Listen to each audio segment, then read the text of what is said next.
You're right, guys, this is Bobby out here in Thailand, and today I'm going to be sharing with you some of my favorite tips and tricks using this camera, the Insta360 X5.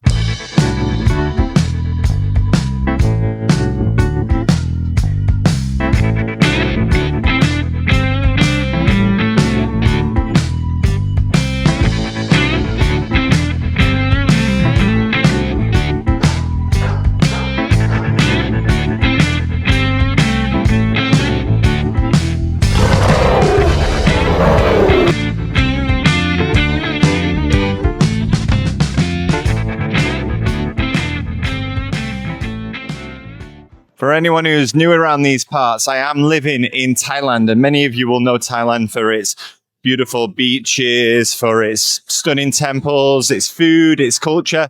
One thing you may not know is that it is absolutely full of these shopping malls. Mainly, I think, as an escape from the constant heat, the constant humidity that we experience here every single day. So I've come here today. It's not the most interesting place in the world, but I think you can find interesting shots anywhere you look. So let's go take a look around. So one of the more unique features of this camera and the editing options it provides is the tiny planet feature. Of course, we've all seen it in the promotional materials, but how do you use it practically? Because it's not the most cinematic shot, it's very gimmicky. I've been looking for ways to naturally use it in my videos, not a forced way, but a more natural way. And one of the ways I've come up with is as a way to establish the scene. It works better, in my opinion, if you have a contrasting environment. For example, if you're on top of a building, or maybe if you're at the beach, you've got the ocean on one side and the trees on the other. Here in the shopping mall, for example, I'm thinking I can start off in tiny planet mode as I enter the shopping mall, and as I enter and the surroundings become clearer, I can transition it into a simple walking shot.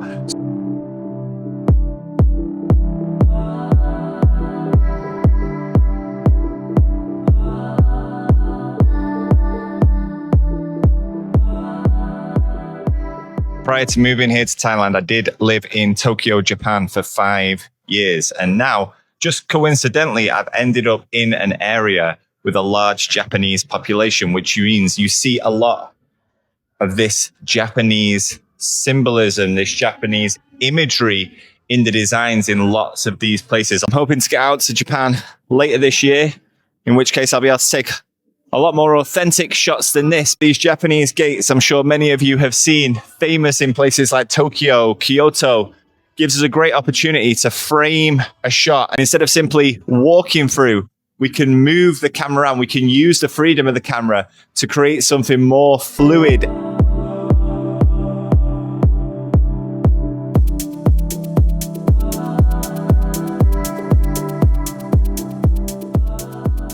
Now, if like myself, you are new to 360 cameras, it can be a bit confusing because most of the effects that I'm going to show you today are achieved in the Insta360 Studio desktop app. However, framing is very important. When we have a simple point and shoot camera, an iPhone, for example, we're always thinking of the angle of the shot, but you can become a little bit complacent, a little bit, let's say even lazy when you've got this, because you've got that mindset that it's going to pick up everything. However, there's a big difference when it comes to where the lens actually is, particularly with a camera with such a wide field of view. If we frame the shot with a lower angle pointing up at the subject is going to seem much bigger and much more imposing. Another one of the special features with this camera is the invisible selfie stick. Because the camera is taking two videos at once and then stitching them together, there is this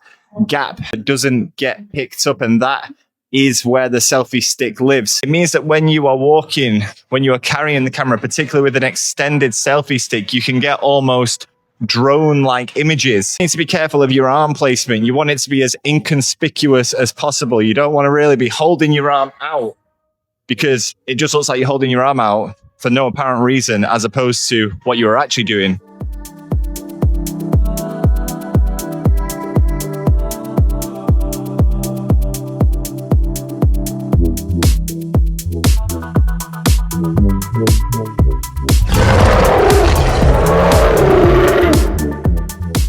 Another thing you might be surprised to learn Thailand is obsessed with, my friends, is in fact dinosaurs. There are dinosaurs everywhere. I see dinosaurs in this country every single day. Now, the reason there is a Tyrannosaurus Rex outside this shopping mall right now is because there is a dinosaur theme park close by.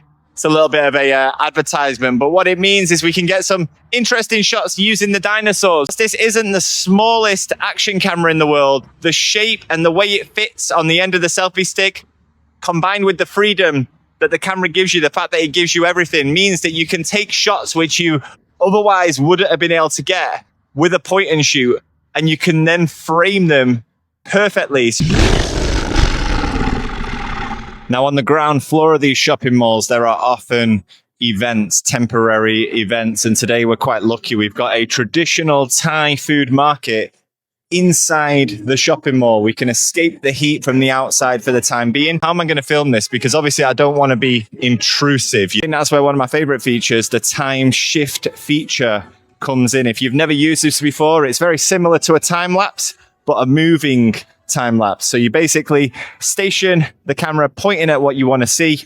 You walk through, you take your time, and eventually you come out with a cool result like this.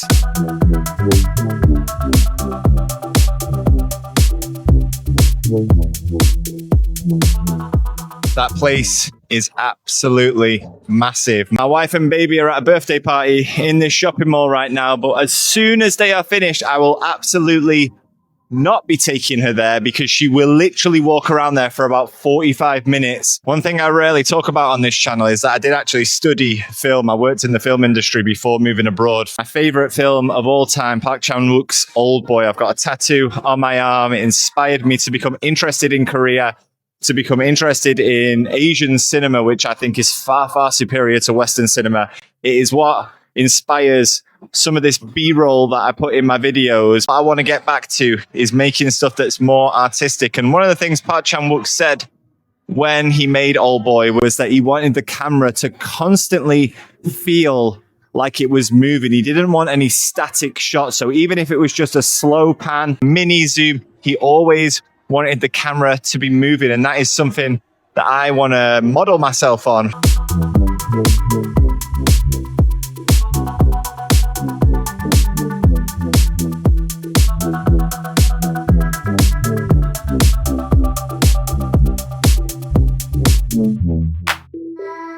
If you are watching this video still, thank you very much. You're watching it because you're considering buying a 360 camera, but you're not quite sure. I did make another video recently about the difference in workflow between a standard point and shoot and a 360 camera, because it is quite a steep learning curve. The process of recording is actually easier. You've got freedom, you've got that peace of mind that you're not really going to miss anything. The process of framing the shot, of finding the best shot possible, it does take some time. Because you have so much freedom using this type of camera, it can actually be a little bit overwhelming.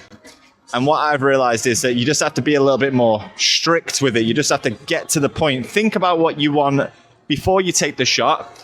Of course, play around and find the best possible version of that outcome. You could actually use one 20, 30-second video and end up with 20, 30, 40 different shots. And for that reason, I think I'm going to end up buying a hard drive. I'm going to have a lot of memory cards because I don't really want to delete anything, because there's so much stuff on there that I might come back to later and think, you know what, maybe back then I needed this shot, but maybe right now I can use this shot. And having that option is both brilliant, but also a little bit overwhelming.